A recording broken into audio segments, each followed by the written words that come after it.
We'll be talking about it. All right, let's get this going. In 3, 2.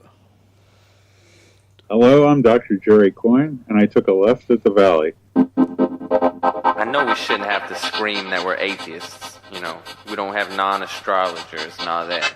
But with the religious people taking over the world, I mean, we can either speak up or be pushed into a corner. I'm proud to be an atheist, a skeptic, a non-believer, an infidel, a heathen. I call it how I see it. I say it's ignorance and you just call it faith in unsubstantiated claims. That's something to be ashamed. I'm an atheist. Coming at you from Secret Studio in Abbotsford, BC, this is Left of the Valley. My name is Kevin, and my doctor told me I could be addicted to placebos. Joining me as usual is a team that thinks that the so-called New Testament is pretty old. Maybe they should call it the Old and the Most Recent Testament. That works. She'll tell you that drugs might lead to nowhere, but at least it's the scenic route. Nancy? Absolutely. Taken it many times. He used to wear his heart on his sleeve. Now he wears his liver on his pant leg. Scott? Definitely. It's kind of gross, though. And you know her math ain't great when she admitted that 5 out of 4 people have trouble with fractions. Christine? I don't do math. Guys, welcome back. We're going to have a good show today. We'll be talking later on to William Zingrone. He's an author. But first, a little chit-chat, or a lot of chit-chat. We got a lot to cover this week. Understatement. Yeah, pretty much. I know the world just doesn't want to stay still from week to week, does it? You know, this year we've been having a lot of big stuff to cover, for sure. Guys, remember that guy, that rapper B.O.B.? Yes. Well, you know, he was. We talked last week how he was trying to get funding to prove that the Earth was flat. Oh, yeah. Well, NASA responded, or the astronauts of NASA responded in spectacular fashion via Twitter. At Scott Kelly, so he says, "Show me the curve. Well, maybe donate some funds raised to Puerto Rico instead." At Terry Verts said he tweeted video from the International Space Station. Classy. And he says, "I flew around it." Buzz Aldrin even came in and he says, "I did it too. It's called an orbit." So B.O.B. tweeted back, "Well, people usually discourage you from doing something when they have something to hide." Seriously? This guy just ain't learning. Don't murder people. They're not. I'm not trying to hide something. The astronauts aren't discouraging anybody from doing this. Go ahead, train to be an astronaut. Go up and fly your orbit. Exactly. They'll tell you that. Look, you got a lot of work to do, but go for it. Oh, and we have to, of course, bow our head, I guess, for Tom Petty. You know, Very sad. dead at the age of 66 from a heart attack. One more of our cultural icons gone. Absolutely. I mean, this guy's music pretty much defined almost a generation, you could say. Yeah. Problem is, we're not replacing those cultural icons. Yeah, We're exactly. just losing them. Ow. No, it's true. I mean, There would be a lot of people who might want to differ with you on that opinion. oh yeah, sure. I'm sure. Name Drake, a few. I'm sure Drake and Kanye West can replace Tom Petty. I didn't say that. I'm just saying. The comments of Kevin are not necessarily those of Left of the Valley. You know? Yeah, so it was kind of odd the way it happened. Did you guys follow the way it happened? He kind of had a heart attack like in the morning, but then they kind of declared him dead, and I guess they transferred him to a better hospital when he was upgraded to alive. And wow. He kind of held on. He was holding on there, but in the evening he finally, Passed. He was brain dead when they finally disconnected him from the machines, though. Yeah. Yeah, that's Pretty young, such a too, shame. 66. So 66, hopefully yeah, it he's a was young man. hopefully it was quick and he Let's hope he suffer. didn't. Yeah, let's hope he didn't feel anything. Yeah, It was just exactly. down and gone. Right? Yeah. Yeah, so unfortunately an icon passes. So thank you so much, Sean, for all the wonderful songs. He left a big legacy. Yeah, absolutely. Oh, big shoes to fill. You know, I really liked, especially when he, so many songs you can name about him. I'm not going to get into that. Let's get into the not so fun there. You guys heard about the Edmonton Attack? Yes, Yeah. I did. Didn't make the news as much as the other attack that we'll talk about. This is a Somali refugee. It's terrible when Yeah, when we're you have choosing to which preface attacks to talk when you have to preface this by prioritizing Yeah. the attack. Let's talk about the Which- small Prioritize attackers. how bad the attacks were. which attack was this? Was this a 5-star attack? Only a 1-star attack? How much ink did you? I mean, holy How? Well, this was a Somali refugee. His name was Abdullahi Hassan Sharif, 30 years old. He stabbed a police officer after hitting him with a car, and then he got into a truck and he plowed into pedestrians. 4 injured, nobody dead. Okay, that's a plus. No That's a one plus. died. Here's another plus, because we'll certainly go into the other story with that too. He was arrested without shots fired. Wow. Nobody shot Go anything. Edmonton. Yeah. And of course, Trudeau came out after that, and he said, "We cannot and will not let violent extremism take root. Canada's strength comes from diversity, and we will not be cowed by those who seek to divide us or promote fear." Good That- speech. Can That we is live the up way to a it? leader should speak. Good speech. Can we live up to it? Exactly.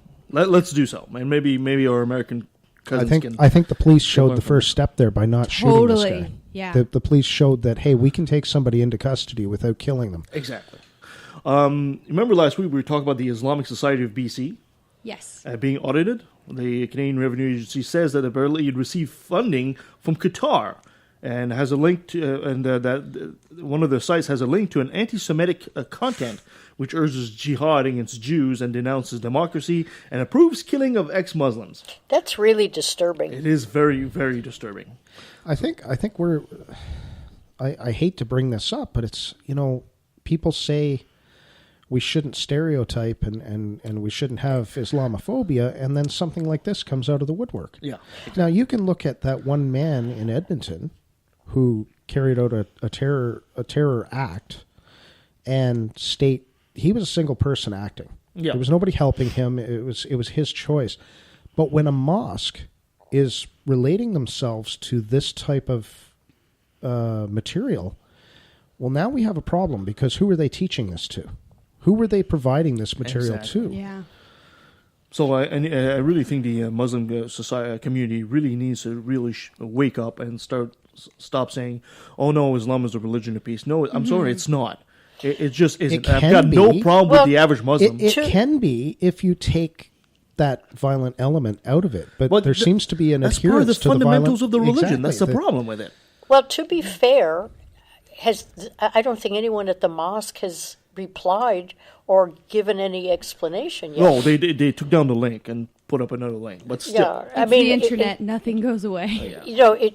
What they should be doing, of course, that's very judgmental of me, but what they should be doing is providing some kind of an explanation, Yes. or talk about why this happened, and do a little community relations before this Yes. gets totally out of hand, because all of our assumptions may be dead on, but we really have to hear their side of it before we continue to judge them. Oh yeah, and like I said, I'm not. I've got nothing against the average Muslim person. The average Muslim person is just the average person, right? They are just But average people, There is yeah. something absolutely rotten at the core of Islam, as well as Christianity. There is something rotten at the core of that religion, and they really need to reform it. They really need to wake Yeah. up about it and do How something. how about not reforming it and let's just close it down? Well, yeah, I'm just trying to be a bit more realistic. Realistic. The odds of Islam just disappearing tomorrow are slim. Oh, not disappearing. Just let's close it down. I really do Oh, I totally agree. appreciate. It's I gonna happen. appreciate the separation of church and state. I appreciate the fact that, or not the fact, the idea, because it's not a fact. Our government is intertwined with religion, no matter which way you look at it. But we shouldn't be. It should be secular. Mm-hmm. We should stop this governance, religion having their fingers in the government. It shouldn't be there. Let's do a little detour here to the left. To the left. I don't have this in my notes, but did you guys hear that the new head of the NDP federally is a devoted Sikh? Yes, I I heard didn't about know that. that. And I he's guess, quite a charismatic figure. I don't I have his guess name. he's quite patient too. Oh yes, there's a that- wonderful video of him. Yeah.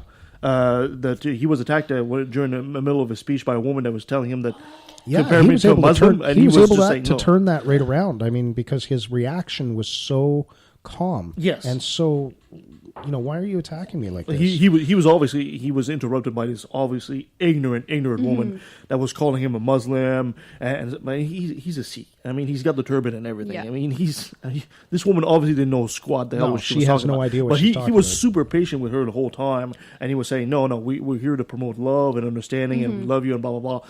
And well, this guy is now the head of the anybody would look that up. Somebody look that up. I don't have my phone on. Oh, me. great! I'll have to look it up. What are you looking for?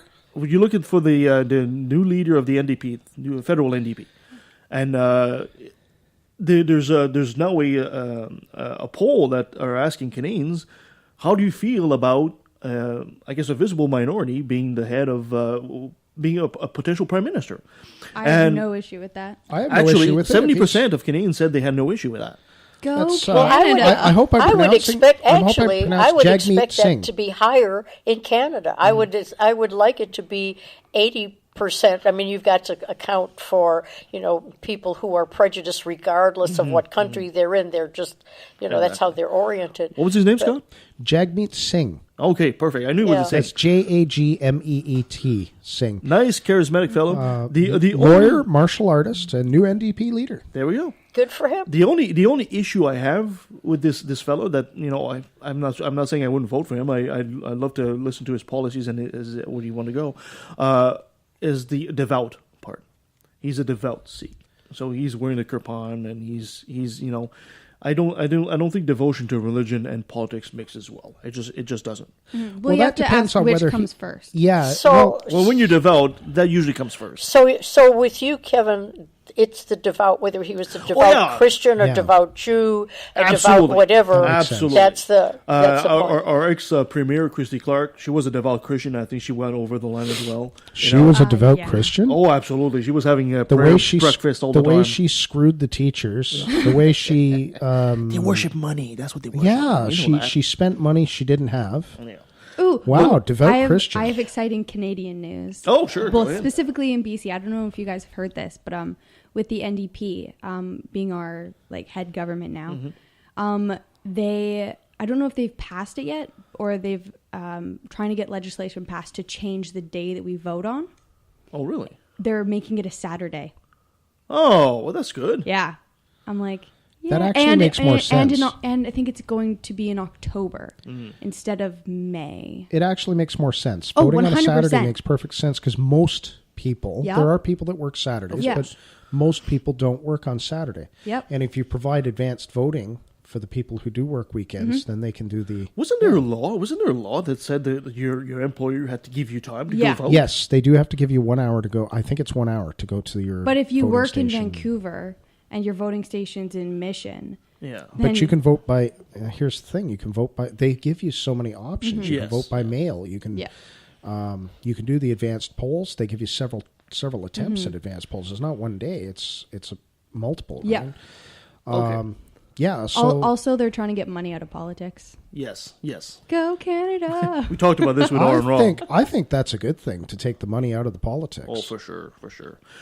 Moving on. Did you guys hear that the Satanic Temple actually won an appeal in Missouri? What? I They did hear did. about this. There's an abortion case in Missouri. This is the 8th Circuit Court of Appeal.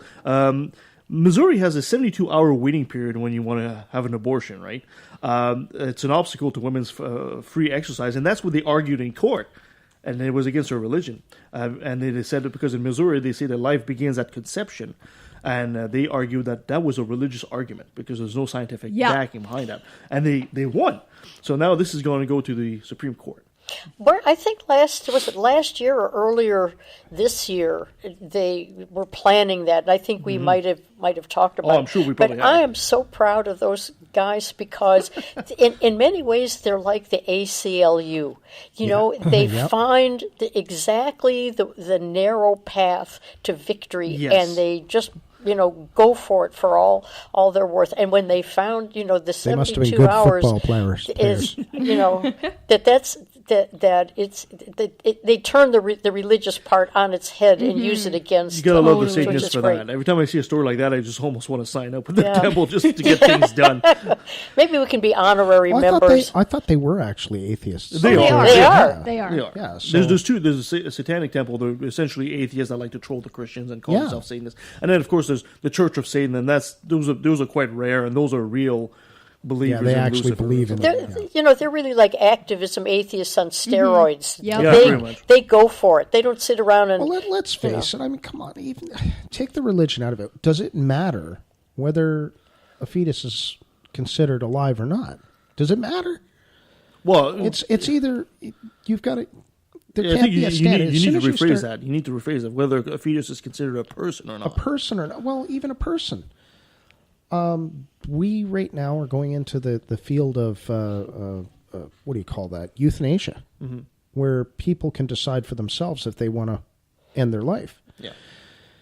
If a woman, no, we're getting into Yeah, it yeah. way Let's- heavy. let's That's not open heavy. that man. That's heavy. Let's not open that can of worms. And 2 hours later. Yeah, it's such a heavy subject. Did you guys hear that a North Carolina woman invented a Bigfoot spray? A what? A Bigfoot spray. Why did that sound like? that's Why did that right. sound like That's Chewy from? Yeah. Yeah, well, it's about the closest sound to a Bigfoot I could get. No one's Apparently ever she- seen a Bigfoot, have they? Her name is Allie Webb, and she sells it for $7 a bottle. Oh, that's reasonable. That is reasonable. I So think. if you want to track Bigfoot, you want to track Sasquatch and Bigfoot, Hey, and I hear that it'll actually cure cancer. probably. So, And when so they ask her, Take if they our ask her- product. when they ask her, how do you know it works, and she replied by, how do you know it doesn't? Oh my Well, that's pretty good. Well, she's using the classic religious comeback. as many times as Bigfoot has come too close to me, I have said to myself, if I only Bigfoot had a repellent. if I only had a repellent. Now, is this a repellent or like an attractant? Attractant. This is an attractant. Oh, It's an supposed to- attraction. This is Oh. So attracting. we could you. spray. Oh, we could okay. spray trees and food out in the bush. Never and then, mind. and then set the cameras up to watch for Bigfoot. Exactly. We can do that. Wow. Wow. And of course, the cameras all have to be out of focus and the lowest resolution you can find. Well, we need And to. preferably from like the 1940s. We need to get our Bigfoot expert back to see if that spray actually has in it the things that would attract. We should buy him a bottle. Bigfoot. Have you guys heard that apparently scientists have found evidence that our brains might actually drain waste? This is actually postulated in 1816 by Paolo Maschini. Some volunteers had some dye injected, and when they followed with an MRI, they've discovered that the brain has signs of a lymphatic system, which transports immune cells and drains waste away from your brain. Cool. So that's kind of cool. Learning more and more about the brain. You would have to think that it would work that way. Yeah. Makes sense. And finally, we have Some to talk people- about what really has been going on in the news all over the place. The Vegas shooting. All right, this Very is sad. Stephen Paddock, 64-year-old retired rich fella. He used to dabble in real estate. He sends his wife to the Philippines with $100,000. She wasn't his wife. His girlfriend? Yeah. Okay. Very With good. $100,000. And then he went to Mandela Bay Resort and opened fire on a country festival across the street. 59 dead, including himself. 500 plus injured. 47 guns were recovered from 3 locations. That's insane. This hits close to home because one of the victims was somebody I knew. Oh no. My one of my good friends knew one of the people who died. Yeah, there was a young fellow. His name was Jordan. He was a mechanic that lived right here in Maple Ridge, and he was one of my customers because Oh. Jacob Brothers. I mean, it's not like I knew him personally, like I No, knew no, you but guys. you knew but him. I've talked with him several times, and I knew him. Oh, Sorry to hear I'm that, so Kevin. sorry. Well, no, it's. I Monday when I heard the news, I called his boss right away, Rick, and I said, Rick, is there Yeah. anything I could do to help? And he said, well, try to keep the press out of here because that's what was happening. The press was trying to go in to talk to his fellow Workers. employees and workers. What really irks me the most about all this is nothing's going to get done about this. This is we can see the problem. We know America's got a gun problem, and yet nothing is being done about this. And I don't know what to say. You guys have any thought on Well, this I strategy? think you're right in terms of nothing substantive is going to be done because the NRA has bought and sold so many people in Congress, and this has been going on. But some of the scuttlebutt that I've been hearing is that the NRA would be open to regulating the what do you call those the stocks, bump stocks. stocks, and that would be perceived as them doing a good thing, So- and yet not have anything to do with legislation that would restrict the actual use of guns. But this is just one of Well, those this is little one of those silly accessories things. that's Though, like proved why to be. why yeah. do they have an accessory? like a bump stock, which enables you to fire at an automatic rate of fire from a semi-automatic weapon. Well, why would you need that? but it's not. What- They're for the just same- because they're doing this because there's a market for it. It's the same thinking that says There's a market yes. for nuclear warheads too, but we don't go around selling them.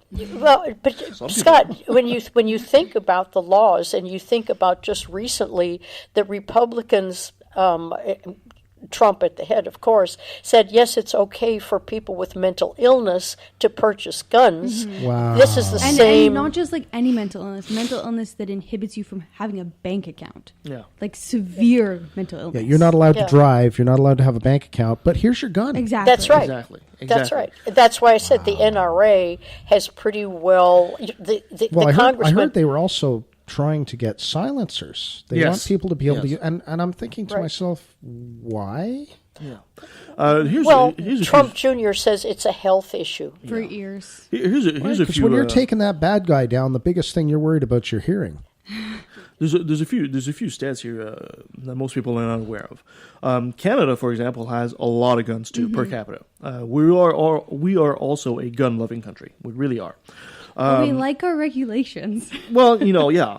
There's about 200 guns death per year in Canada, with a population of 35 million. Now the Americans have 350 million, so they're tenfold our population. Their gun death is over 11,000. So even if you were, Isn't that specifically homicide?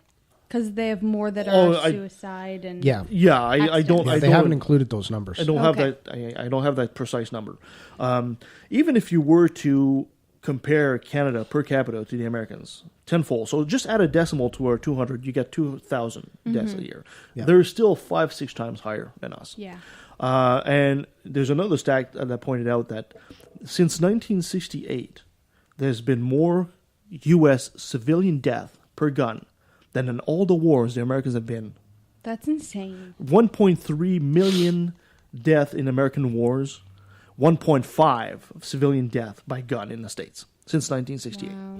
That should be, if that's not a wake-up call, I don't know what is. Well, guys, what are you to do when that 2-year-old picks your gun up because you left it on the table? I mean, that 2-year-old should know better. That gun's loaded. I keep that gun loaded to protect me from the guy who might come through in 1,000 years. Yep. That 2-year-old shouldn't have touched my gun. I also think that one of the big players that is to blame for this gun mentality in the States is the media. And I'm not just saying like the news and stuff like that. I'm also talking about the film industry. They've been glorifying guns forever. Think of all the spaghetti westerns in the old days. Think of all the time Clint Eastwood would shoot and the guy would just fly through the window. There's a myth around the gun now, which is very hard to dispel. And the idea that now when you listen to American news, it's horrible. You just turn on an American show and they go to the news and say, "We'll show you tonight how to change your spare tire on the side of the road without getting raped." News at 6. The sensationalism in the media in the States is so far beyond what it needs to be, and I think all these factors have come together. And now people glorify guns. They think there's somebody breaking into their door every 5 minutes or so. And it doesn't happen. Also, the mentality of a gun is almost like a security blanket. They Yes. don't know how to get through their day without it. Exactly. But they don't know how to use it in the first They place. don't. But they don't They're not realize see, that. yeah, and that's it. They don't realize that. Look, because you have a pistol, and that's what it's going to come down to. You're not carrying long arms around town. You have a pistol in your hand, or it's in your purse, or it's in your pocket, or it's down the back of your pants, or down the front of your pants, which I really wouldn't recommend, because none of them are smart enough to say, keep a round out of the chamber, keep the chamber empty until you're ready to use the firearm. Yeah, exactly. And the first thing they say is, well, what good is it if the chamber's empty? Well, it only takes a second and a half to cock the firearm and load the chamber. Not even. Well, I put all the blame, and this is probably very, prejudicial of me, but I'll put almost all the blame at the NRA, because if every time they take a poll to see about gun regulation that would help promote safety and lessen accidental killings with children and so forth. Just the safety aspect of guns, that kind of regulation, background checks. 70 or 80% of people who are sometimes members of the NRA agree that some type of regulation would probably be better overall. And the NRA is the one that says no. Yeah. We're they behind don't want the any gun. regulations. It's the gun manufacturing, the gun use. They want to sell as many of them. They absolutely refuse to do anything about it, and they use the Second Amendment. That everybody has a right to have the gun, and they keep promoting that. And I think if that can be reversed, then I think there's a good chance that there can be some common sense regulations. But that's a big if. And the irony of it all is also that you're not allowed to bring a gun to an NRA show. Well, no, but on with what I was saying, that the average person, never mind where they are in the world, does not know how to use a gun effectively in combat. And let's face it, if you're going to take down a perpetrator, that's combat. Yeah. That person may be shooting back at you. The only people who are trained in that situation are military and or law enforcement. And those people practice. And they practice those combat maneuvers. And they're taught those combat maneuvers, how to pull that weapon, how to figure out what your aim is going to be, where the projectile is going to go. Think about these things. The average citizen doesn't care. They don't take the time. They just think it's a simple matter of pointing and shooting. Yeah, it's they a lot of don't machismo realize in that too. pointing and shooting in a combat scenario with a pistol at 10 paces, you couldn't hit the broadside of a barn unless you're fully trained to do it. Yeah, and you, Scott, you're an old soldier. You'll agree with me that guns are great at a distance, but close quarters is a horrible weapon. I'd rather have a baseball bat. Yeah, or a knife or something like that. That's much more dangerous. A knife, very dangerous, but a knife can be dangerous to you as well. So, Well, we'll have to see. Maybe in a couple of weeks, if the Congress actually gets this bump stock law passed. That's just kind of a narrow window. Maybe that'll be a first step. I doubt it, but at least it will eliminate the assault right. And there's no reason for those kind of assault weapons to be used anyway for any reason in the world, really, unless you're a combat. Unless you're actually in combat. Yeah, exactly. So anyway, we'll move on from that story. We'll get back to it some other time, I'm sure. Sad. I want to take a moment to be really serious here. Even to the audience, I've met a lot of very, very interesting people, and ever since we've been doing this little show, we've met some great intellectuals, and but there is one person that I've really, really, really learned to appreciate a lot over time, and I just wanted to say that it's our dear Nancy, because it was her birthday, so I had to come in and say, my dear Nancy, happy birthday. Happy and birthday. This, before you give it to me, was actually your gift. Oh, happy birthday, Nancy. Oh, happy birthday, Nancy. Oh, can you? She turned 29 again. 29. Yeah, I think this year I'll be 30 again. Nancy's been with us since almost the beginning. And wow. She's unwrapping a shirt, everybody. She's just got a as this t-shirt. isn't a visual medium. I am the It's too bad we didn't have a visual. And it says, I am the amazing Nancy. Oh, I love it. Randy is competition. Isn't that lovely? Thank you. So, my dear, from all of us, lots of love. That's so Lots of adorable. I'm overwhelmed. Thank you very, very Oh, much. I right. love how it's in Disney font. There we go. There That we is go. beautiful. Everybody, it's I in am Disney amazing. font. Old, but amazing. You're not old. No, she's 29. That's Or 30. right. I 30.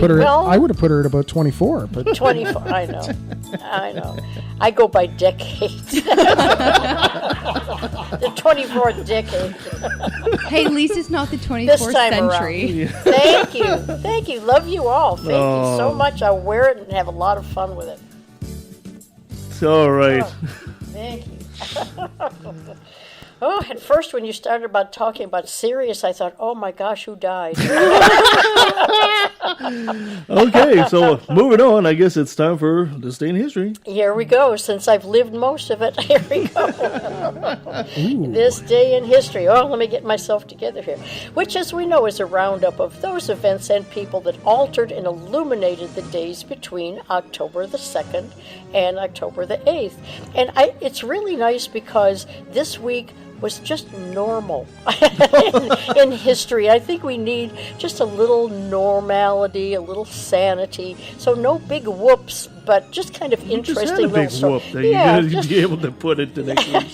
Just kind of interesting little stories that aren't going to upset anybody one way or the other, which is great. And to start off with, October the 2nd was the International Day of Nonviolence, which is always observed on the 2nd of October because it was the birthday of Mahatma Gandhi. So every October, which is lovely to be, to share. It's good that he shared a birthday with me. We had many conversations. He was one of your pupils, was he? Pardon? He was one of your disciples, was he? Absolutely. And so fashion forward. October the 3rd was the start of the Albuquerque International Balloon Days, which is wonderful if anybody ever has a chance to go. October the 4th was World Animal Day. And in 1582, on October the 4th, the Gregorian calendar took effect in Catholic countries as Pope Gregory the 13th issued a decree stating that the day following Thursday, October the 4th, 1582, listen up now, the day following Thursday, October the 4th, 1582 would be Friday, October the 15th, 1582. And that corrected a 10-day error accumulated by the Julian calendar. And Britain and the American colonies adopted the Gregorian calendar in 1752. So there was quite a lap. But there were people really sucks if your birthday was in there. Yeah, to lose those 10 days, there was a lot of dismay in a lot of towns when all of a sudden they wondered what happened. Who stole those 10 days? October the 4th, 1976, Barbara Walters became the first woman to co-anchor the evening news at ABC. And in 1993, Ruth Bader Ginsburg joined the United States Supreme Court as its second woman justice. Go girls. Mm-hmm. Love those kind of dates. October the 7th is Emergency Nurses Day. And in 1862, speaking of emergency nurses, Royal Columbian Hospital, which is right here in our neighborhood, in the province of British Columbia, opened, and that was the first hospital. Yeah, the first. I didn't realize for a long time. Royal Columbian, I believe so. Yeah, I bet it was. It was the first hospital.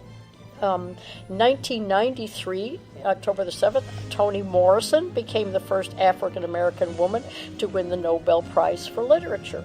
Wow. And this is really a cute story. This really didn't have a date to it, so I stuck it in here because I thought it would be fun. Back in World War II, Poland really had a lot of trauma.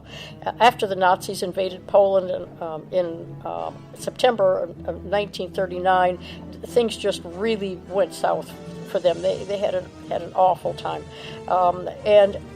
After that, they had a Soviet invasion, so they were really hurting. So the country only had experienced a couple of decades of independence before it found itself under occupation again. So the Poles created their own army, despite being technically on Soviet soil. So they formed their own army, and the army became the Polish II Corps, led by a lieutenant general. So in the spring of 1942, this newly formed army left the Soviet USSR for Iran. So on the way to Tehran, the traveling army, and they were accompanied by some stragglers and some other people that decided to go with them, they encountered this Iranian boy who had found an orphan bear cub. And one of the civilians traveling with the army was so taken with the cub that one of the soldiers purchased him for a little tin of of food, which was everybody came out the winner on that. So this little cub became part of the 22nd Artillery Supply Company and soon received its own Polish name, which was Wojtek, which means joyous soldier. And Wojtek traveled with the company through the Middle East. I mean, a pet is Nice a pet, mascot. but they had a bear. They had a bear as this mascot. So it grew up with the it started to grow up with the soldiers and began to have some habits that are would not necessarily be found in the wild. So he would drink milk from an old vodka bottle. He drank beer and wine. He smoked. Oh my God! with the army buddies, and he was a really very very tame bear, and he became a sort of light in the midst of the war. And he'd wrestle with the fighters, and he even learned to salute when greeted by company. So his fate with the company fell on uncertain times in 1943 when the unit prepared to board a ship and join the Allied campaign against Italy in Naples. And officials in Alexandria, Egypt, refused to let the bear on as he was not officially part of the army. So the company got their heads together and decided in a very quick, if not bizarre, workaround, they made Wojtek a private in the Polish Corps and gave him a rank, a service number, and a pay book to legitimize his status. That's awesome. It's so cute. It worked, and he joined his comrades, went to Italy as a legitimate member of the army. This is so cute. It really is. By the time they went to Italy, he had grown from a cub to a 6-foot-tall, 485-pound adult Syrian brown bear. So the company taught him how to carry crates of mortar rounds because he was big and he could do that. And he did his duties without fail. He was just so tame and so enamored, of the attention that he was getting. He did just about anything he was asked. So he survived the conflict and achieved immortality by getting the Polish High Command the official emblem of the 22nd Artillery Supply Company. And then when the war came to a close in 1945, he retired from Army life, went to Scotland with his couple of his fellow soldiers, and retired in the Edinburgh Zoo. So that was the story of Wojtek, the Polish bear. What you might not know is after that, he also got a gig as the spokesperson for Sugar Crisp cereal. He became Sugar Bear, and then the A&W Root Beer Bear, and then Smokey the Bear, of course. Yeah. Absolutely. And that, dear listeners, brings to a close another passing parade of interesting, mundane, unusually, and occasionally bizarre events and people that make up this day in history. Awesome. Thank you so much, Nancy. That was great. I love that little bear story. Yeah, I thought that was really cute. It really Very was. cute. It's nice to have a week in history where nothing bad happened. Well, at least that I called out of the history books. I guess next year you can start calling out this week's shooting, I guess. That's right. All right. Well, before we go talk to William Zingrone, let's do our favorite segment that we all love called Another Brilliant Moment. Brought to you by religion. Thank you. We talked about the shooting, and there was a lot of nasty responses to the shooting in Vegas that took place late Sunday night there. Some of them blame Muslims for the violence. Some of them blame liberals for not respecting God, or blamed America for being wicked. But one of them, from Ryan McKnight, the founder of Mormon Leak, Oh, brother. he takes the cake. The quote says, the tweet says, if the victims of Las Vegas incident were observing the Sabbath day, they would have been safe. Hashtag pray that Vegas repents. Well, but in actuality, the Sabbath is from Friday night to Saturday, night. exactly. So it wouldn't have helped them. There's nothing like making people feel worse after a major I know. tragedy. Religion is so good for that. Right? Because Exactly. God. Yeah, because God. So, I guess, I don't know. Anybody know if the Mormons have a different Sabbath? They just think maybe Sunday, I just think, like Christian? well, things? yeah, a lot of people just don't understand what the original Sabbath days were. Yeah, the original Sabbath was... Yeah. the other way. Sunday's supposed to be the first day of the week and not the last one, like because of the weekend thing. So he's an idiot. Okay, here's another story. Did you guys hear that the Trump administration is facing strong backlash from civil rights groups after voting against a UN resolution that condemns using the death penalty to punish consensual same-sex relations? Yeah, and it's that's not a jaw. That absolutely is a jaw dropper. It's actually, and the thing is, it's even worse because it's not just same-sex relationships. It's also blasphemy, apostasy. It's Really? Yeah. The UN Human Rights Council approved the measure on Friday with a 27-13 vote, with 7 countries abstaining. The United States, led by Ambassador Nikki Haley, voted for an amendment to the resolution that said the death penalty was not necessarily a human right violation. What? And voted against amendments urging countries to stop using experimental drugs in execution. The Human Rights Campaign called the vote beyond disgraceful. It was. Didn't it pass though? Oh, it did pass. Oh, yeah, it did passed. Yeah. But still, the fact that, they Yeah. I think I'm going to open my mouth and then shut it because I'm probably wrong. But isn't that the first time that the U.S. has been on the opposite side of any human rights voting whatsoever? When the death penalty comes up, they always vote against it. Yeah, they like the death because penalty. they still have the death penalty. Yeah. And they apparently But don't this want to one get rid is of so it. disgraceful This is what because I've been saying because for- it has to do with gays and I've been saying this for weeks now. The Yeah. U.S. are one step away from becoming a theocracy. They really are. yeah. While last week's vote is not evidence of any significant policy change, I'm not so sure about that, it does show that the kind of company the U.S. keeps along among nations that support the death penalty. 12 of the countries joined the United States in voting against the resolution, including Egypt, Ethiopia, Saudi Arabia, etc., etc. Oh, they're in there. They're in there with the the top countries. Yeah, I can top see it. countries in the That's- world. Yeah. Nothing but the best. Although the U.S. is selling new weapons to Saudi Arabia, I heard. No, They're yeah. going to be selling. I forget what it Although was. we shouldn't now. be too high and mighty about that because Canada does the same thing too. So, anyway, what can you say? Yeah. I don't know. personally I think America the latest should get the, rid of the death penalty. Oh, yeah, I agree. the latest poll that they've taken in terms of asking the people in the U.S., do you think our country is heading in the right direction? Only 24% of the population said that they're heading in the right direction. So, in terms of your comment about theocracy, with 24%, I think the U.S. still has a chance to pull sure out hope of so. it and redeem themselves. But No, they don't. no, Trump at the helm. no, it will. Trump, he's heading for a fall. It's just a matter of how much damage is going to have to be undone after he's gone. What's that song from Gowan? Guns and God. That's the U.S. all the way now. It's guns and God, guns and God. It seems like the rest of the countries are trying to eliminate the death penalty. The U.S. are building an express lane. Yeah, they are. What do you mean the guy's not guilty? No, quick, throw the switch, kill him. All right, thank you guys.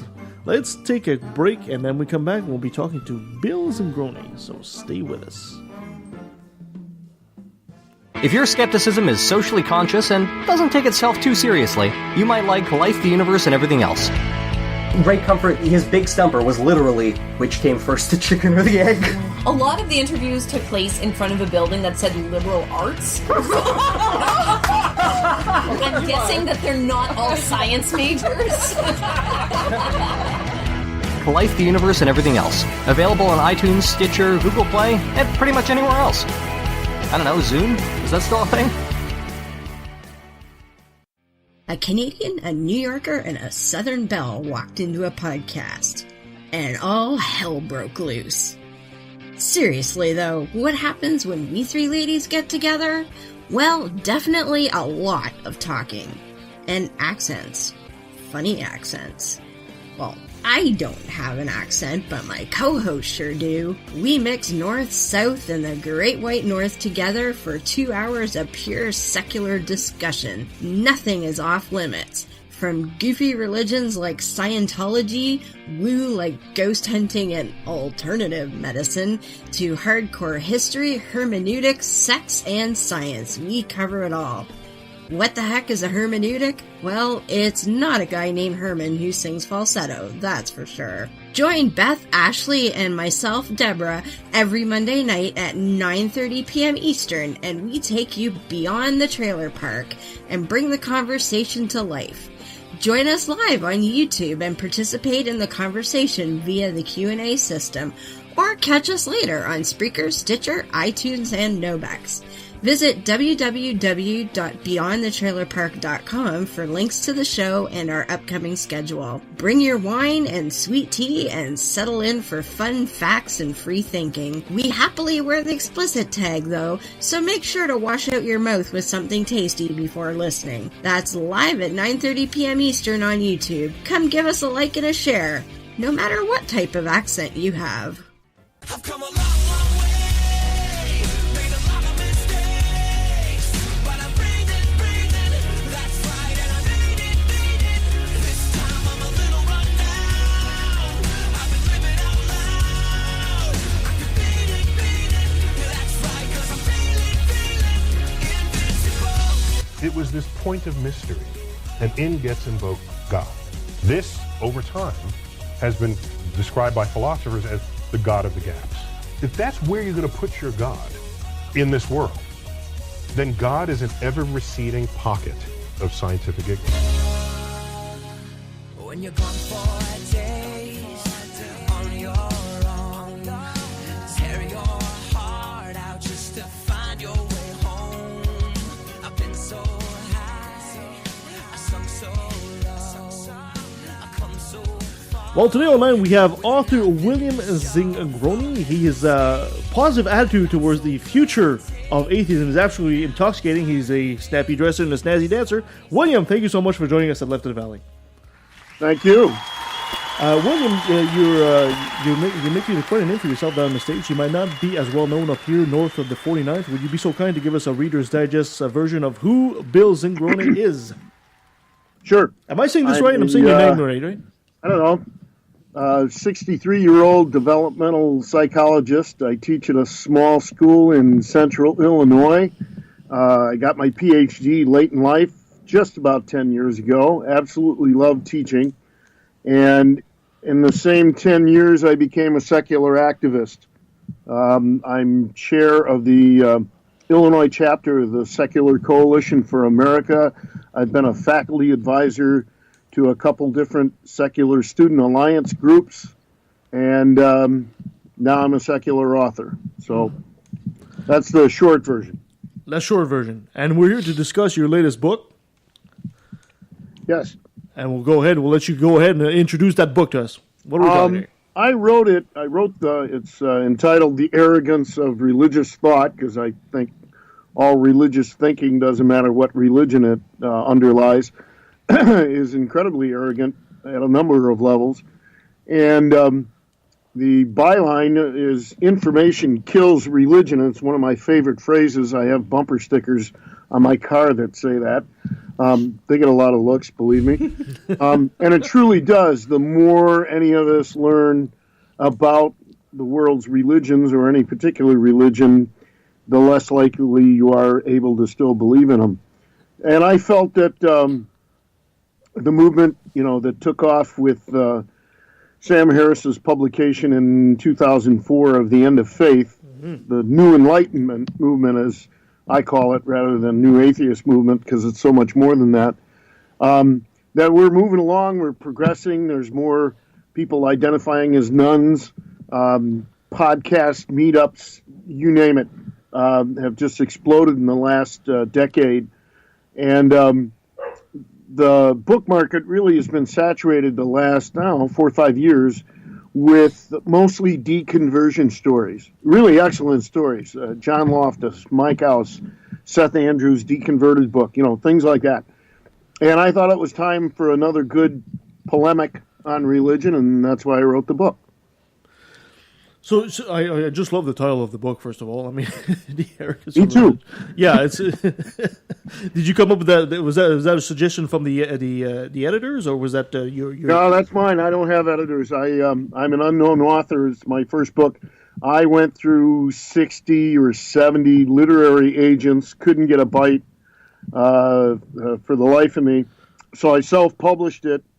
I did the audiobook myself with a friend of mine who was podcast experience, so he was good with the sound. And published the ebook, the audiobook, and the paperback are on Amazon. It's been out just about a year, and I'm trying to get a mainstream publisher because I think with the title and subtitle, I could do well in the bookstores if it was sitting on the new paperback shelf or new paperback table at Barnes and Noble. I think I could do well with it. Mm-hmm. So we'll see. Mm-hmm. But yeah, no, it wasn't a suggestion from the publisher. It's all my fault. I love that. No, I wish you well because you put a lot of hard work and dedication into it. And like Kevin, the title is just a dynamite title, and the content is relevant. So there's no reason why you shouldn't soar to the top with the right publisher. I've had a few people tell me that, and I appreciate that comment because as a self-published author, you don't know where you're going. And I've been making the rounds of Chicago metro area meetups. I've probably done the talk that you saw, Kevin, that I did at Mythos Milwaukee. I've done a version of that talk on the book, I don't know, a couple dozen times now over the past year, and it's always very well received. So is the book. I've even sold some books overseas just through my Twitter account, based on the title and nothing else. Wonderful. So I do think that if I could get that kind of exposure, we could do well with it. And I really, besides the fact, yes, I could use a second income, I'm passionate about this whole new Enlightenment movement. The more information we share with people about religion, and the more we make the wider culture educated, the less religious it'll be, and then the less likely we'll have another Trump. You know what I mean? Oh, no, you get no dispute from us here at this point. I'm sure not. Now, is that exactly what you were trying to do with the crux of your book? Are you trying to really get people to? Is that the message of your book? The more information, the more open we are about atheism, the less. Yes. Okay. I finish my talks with that pitch, that I start with, the examples of arrogance, and that's what most of the chapters are about. But then the last two chapters and the end of my talk about, hey, this is working. This is unprecedented. When I was a kid in the 60s, we had Lenny Bruce doing Religions Incorporated, and Madeline Murray was out there all by herself, really speaking about what we're all talking about now. Mm-hmm. And here it is 50 years later, and again, since Sam Harris's End of Faith, this whole thing has really took off. The discussion and the critique of religion is everywhere. It's across all media. Podcasts like yours, all the meetups I go to around the Chicago area, there's 20 of them within 50 miles of my house. They didn't exist 10 years ago. Maybe one of them did.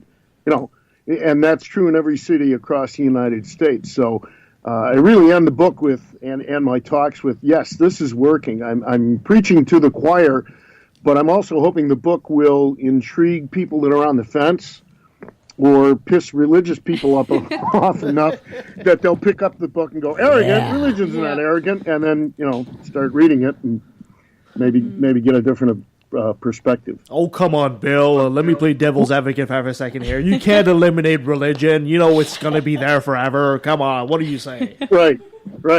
I really challenge that idea. I really do in both my talks and in the book that nobody predicted the internet. No. Nobody predicted gay marriage. Not even Al Gore? Nobody in the 70s or the 80s with the gay movement starting to really come out. If somebody would have said to them in the 80s, said, oh, don't worry about it, 30 years, boom, done. Gay marriage is going to blow right through 30 states and right through the Supreme Court. They would have said, what are you, nuts? Are you kidding? Right? So I'm more of an optimist in that, no, it's not going to happen in my lifetime. But what could it look like worldwide in 100 years, 500 years, 1,000 years of a better educated public? Because as soon as the public gets educated, it's really hard to hold on to these old myths. That's why you're seeing the nuns are up to 30% or more in the 18 to 30 age group. It's up to 22, 26% overall. And we know there's a whole lot more people in the closet that just can't come out as maybe non-believers or even questioning, because it still holds sway in our culture. So I'm like, we can make some real moves in the next 10, 20 years, and maybe someday look back on this, 500 years from now and say, look at that quaint stuff they used to believe. Yeah, I know. We have Daryl Ray on our podcast a number of different times. He's one of our favorites. And one of the things he talked about the last time that he was on is his recovery from religion group. And that's just exponentially growing. Yeah. There are so many people, as you said just a minute ago, people who are either in the closet or thinking about it or coming out. Now at least they have some place that they can go and discuss these things with others and not feel isolated. So groups like that are really helping people understand, the arrogance of religion, as you so nicely put it in your book. Mm-hmm. I'm really curious. What was the, when did you decide, okay, I really want to write a book, and how did you decide that this is the specific subject that you wanted to write a book about? I was teaching down at Kentucky in a state school, and I started replying to letters to the editor because even though it was a state school, it was a very conservative Christian area. It was almost like going to Bob Jones University. It was kind of interesting. And so I started doing letters to the editor, and I would get all this kudos back from other faculty I've never even met that said, boy, it's about time somebody said that, or about time, etc. So then I started writing a column for them, which that was great discipline, having to get your words down to 800 words, and learning to edit every week. And I've always enjoyed writing, but I never thought about it as, a second career. Mm-hmm. Well, I got a ton of feedback on the editorials or, weekly column. And then I started writing a blog, and I thought, well, if you want to learn to write like any other craft, you got to do it all the time. You got to dedicate yourself to it. That's the only way you get better. You got to do it constantly. So I started a blog. It's 4 years ago this month, and I've written, 480 posts. Most of them are researched pretty reasonably. I always have references to them and such, or links and things of where information came from. So writing at first 2-3 times a week, and now I'm down about once a week after 4 years, but that's a lot of writing. And the book is drawn about half from the posts, but they're all re-edited, rechanged, so it's not just a collection of, blog posts kind of thing. And then there's a lot of new material in the book as well, because after a couple of years of the blog, I was like, I want to write a book. I want to get out there. And I really felt there was a need for an attack on religion again in the whole new Enlightenment movement. There wasn't really a big one since, Hitchens and Dawkins were 2006. Sam Harris was 2004. Victor Stenger's books were a little later, and Dan Barker republished Godless. But pretty much everything after that was mostly deconversion and how to be an atheist books. And I thought it was time for, let's remember what got all this started and let's go back after it. So that's what I did.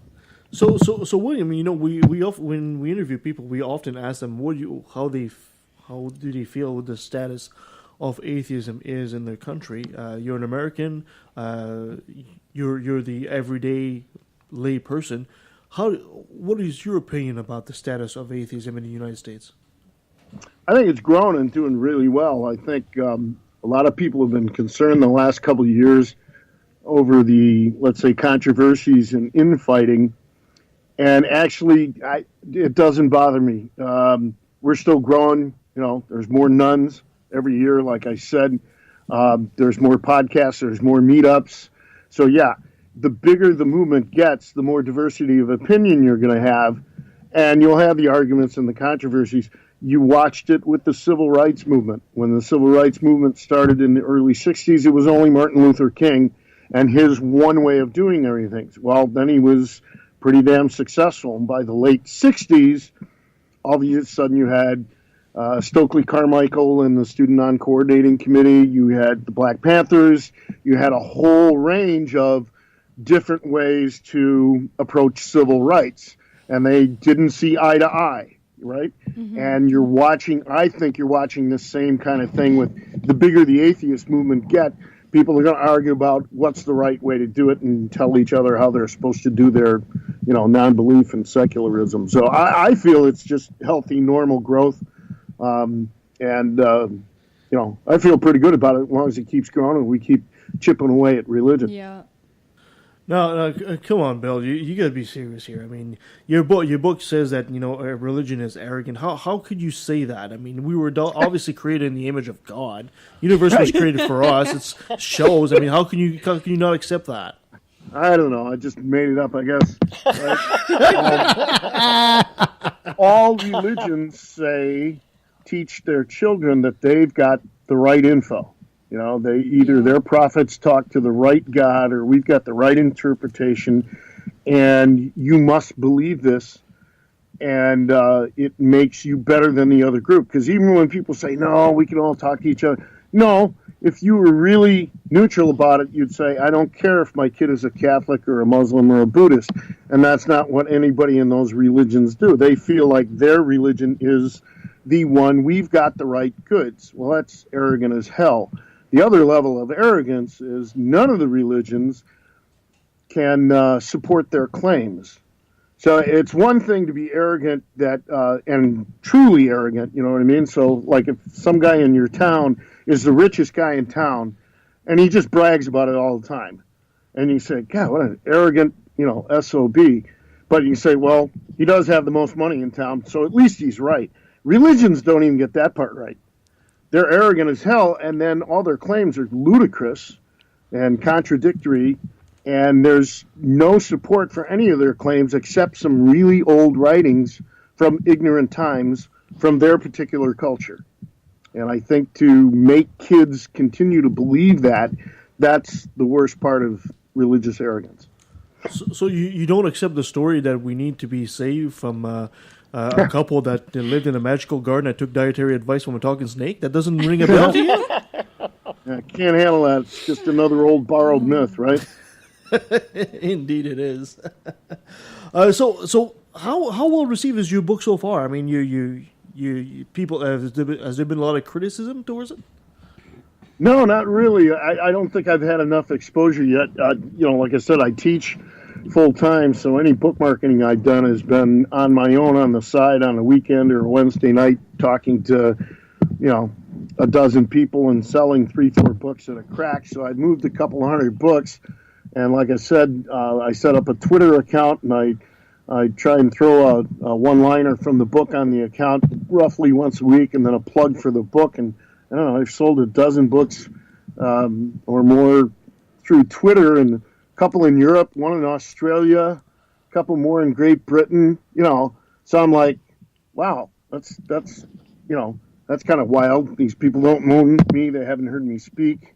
So I think it's gone fine. I've gotten very little, let's say, real negative feedback, but I don't know if I'm big enough yet to have any fleas, shall we say? Right? I love that. Having any fleas. So William, you said you're a teacher. So you obviously have your finger on the pulse of the next generation. And when you're seeing kids today, are they accepting of evolution and atheistic? What's going on with the next generation, or do you see a resurgence of Christianity? I've been doing like an informal poll for 8 years now with all my students, and depending where I'm teaching, I may teach 100 to 200 students every semester. And I've been running closer to 35-40% not religious out of my groups, which I have a subpopulation of college kids, not the general population, but even so, out of 30 kids, 1 or 2 will identify as atheist or agnostic. A lot of them put not religious or spiritual not religious or just NA. And the kids that do identify as Christians, they are not their grandparents' Christians. My 18 to 22-year-old students, they don't care what sexual orientation you are. They don't care what your sexual preferences are. They don't care what color you are. So even if they identify as Christians, their concerns are not like their grandparents. They're very much more liberal oriented. They live in the modern world, and they're too connected with their 24/7 internet in the palm of their hands that they think is normal, right? To be the type of in the Christian cocoon that their grandparents were. So that's what I see as far as if it's a resurgence, it's much milder, and I really don't see a resurgence. You see more and more people just saying, "No, I'm not religious," than ever before. So if there's one thing we got to give Christianity is it has a tendency to adapt. I mean, it's the only reason it's survived so long at this point. Are you seeing? From like you said, the kids today, they're not your grandparents' Christians, but are you seeing them, the kids that are religious, are they adapting their beliefs? Yeah, they're pretty liberal. I've always said Christianity, the history of Christianity is, can't talk. The history, you can edit that one out. The history of Christianity is the jettisoning of one verse after another. And you're right, they adapt they keep throwing more verses, mostly out of the Old Testament, out.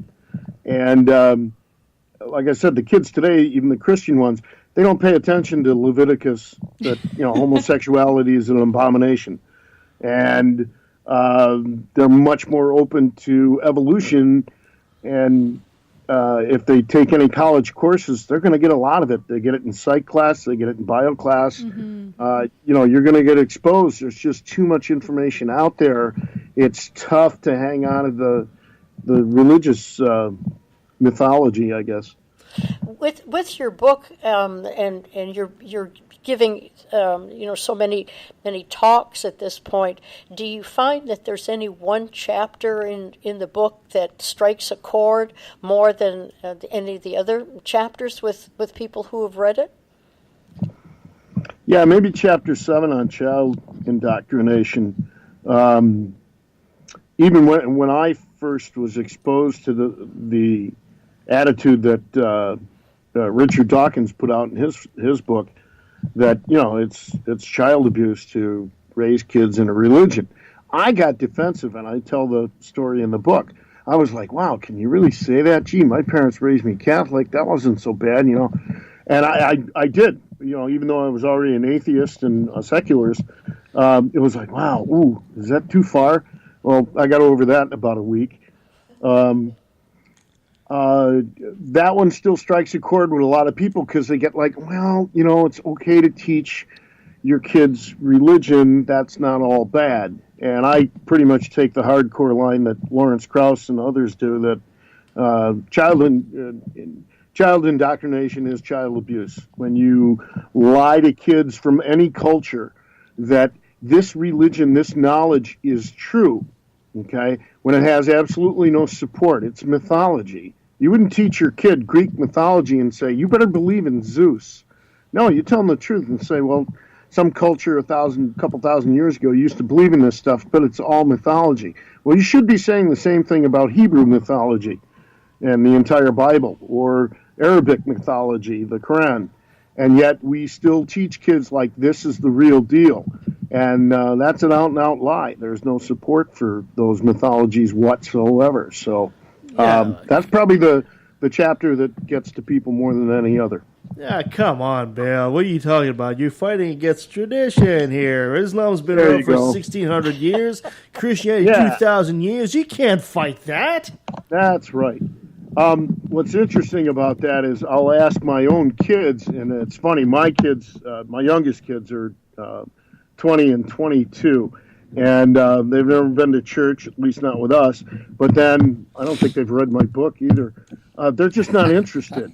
They're kind of apathetic to it all, and but they're very aware that most of their friends and them just aren't too interested in religion.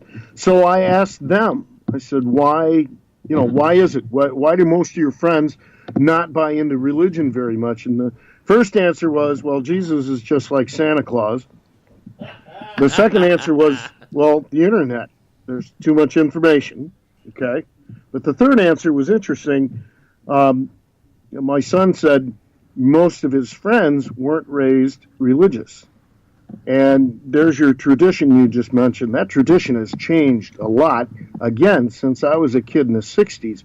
Everybody was religious. You were raised Catholic, Methodist, Protestant, some form of Christianity. Nobody really gave it a thought, but there were no atheists.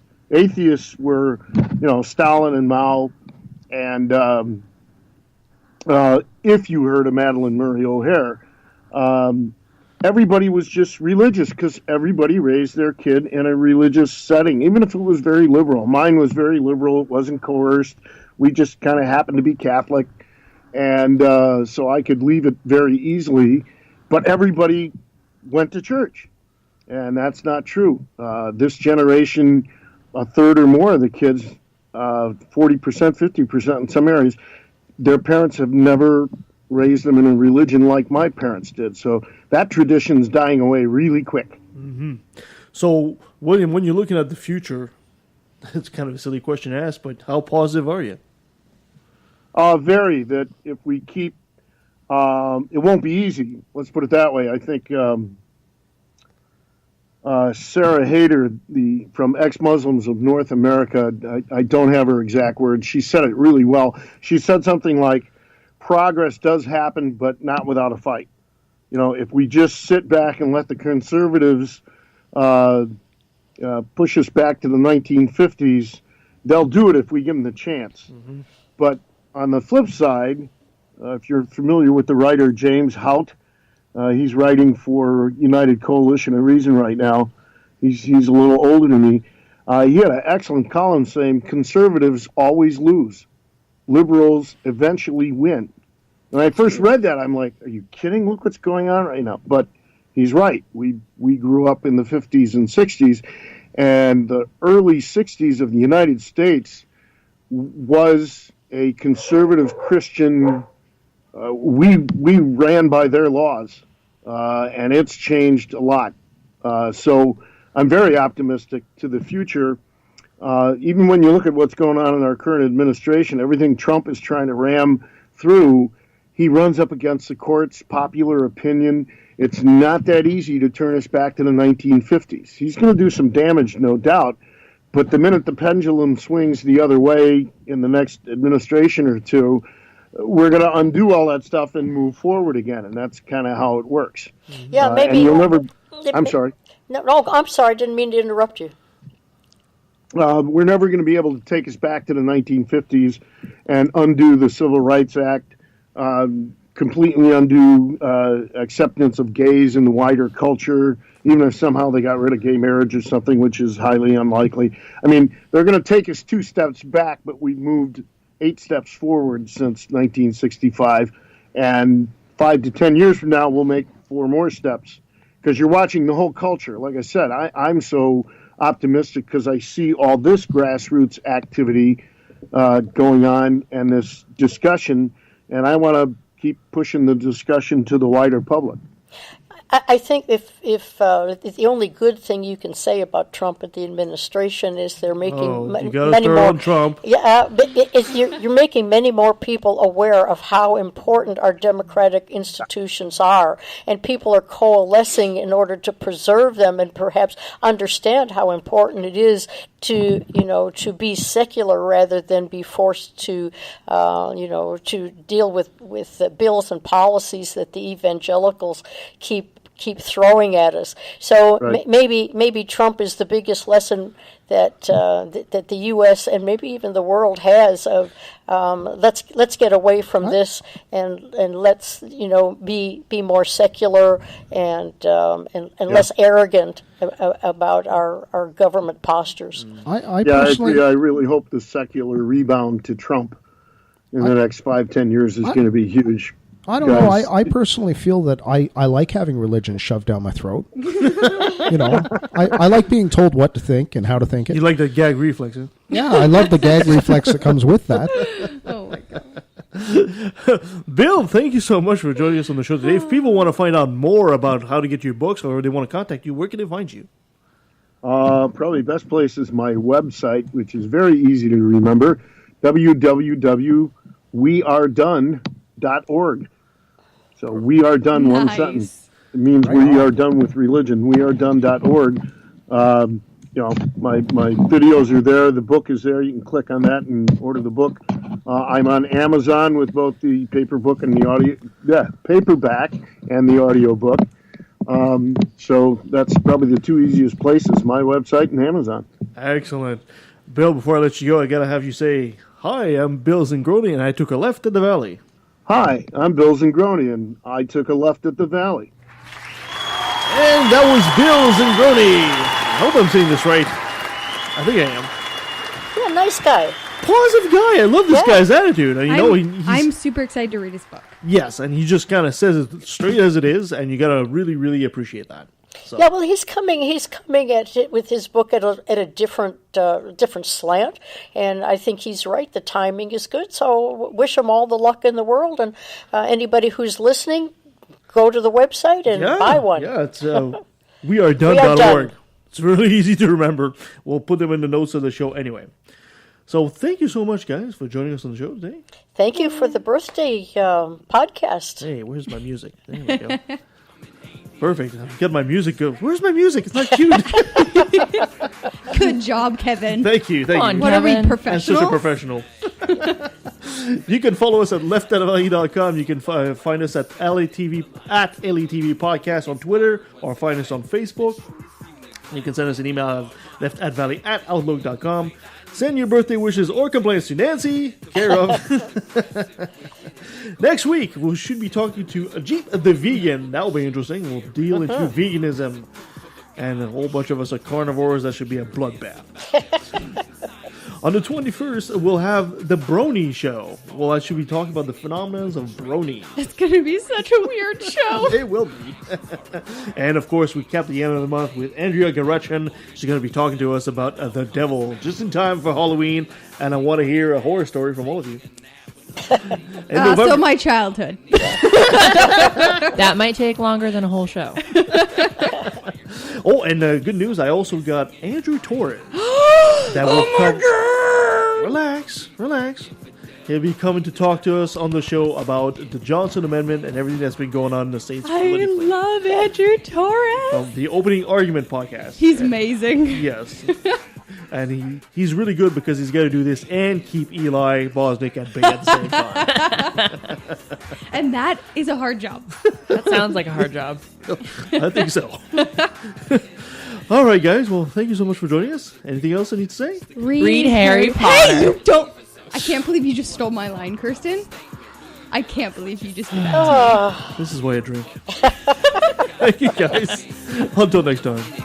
Contradicts history, denies evolution, hates science, promotes mystery. I'd rather see the truth than to bask in my own ignorance. Rather be alone than surrounded by damn idiots. As long as there's a breath in my body, you can bet your last dollar I'll be working hard fighting this problem. Religion is a disease, it comes from culture, only true on a regional scale. Science is universal. For you to say that horror Horus isn't real, but Jesus is. Or Zeus, Thor, Mithra, Vishnu, you don't believe in them. I think the reason is apparent. You do what you're told and believe in the God assigned by your parents. I'm proud to be an atheist, a skeptic, a non-believer, an infidel, a heathen. I call it how I see it. I say it's ignorance and you just call it faith and unsubstantiated claims. That's something to be ashamed. I'm an atheist.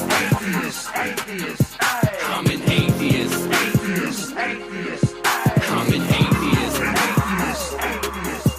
I'm an atheist. Now let me take a sec. Don't mean to sound so hateful, but I swear to God, pun intended, I find it disgraceful that thousands of children are raped by priests, and since they're holy men of God, they get away scot-free. And the Pope does his very best to keep it on the hush. Don't wanna affect business, he loves money too much. We know that they love the kids, but how the fuck can we protect them while they planning to molest them? We teaching them to respect them. Fuck that. The system is broke down, working backwards, and the only action or tactic I plan to practice now is to attack them. The parties of God's hands are bloodstained, millions of murders by believers, and they're all in God's name. And let me take a sec, don't mean to sound so hateful, but I swear to God, pun intended, I find it disgraceful that many atheists are told to be quiet. You're not alone, speak your mind, time to let it be known. I'm proud to be an atheist, a skeptic, a non-believer, an infidel, a heathen. I call it how I see it. I say it's ignorance and you just call it faith and unsubstantiated claims. That's something to be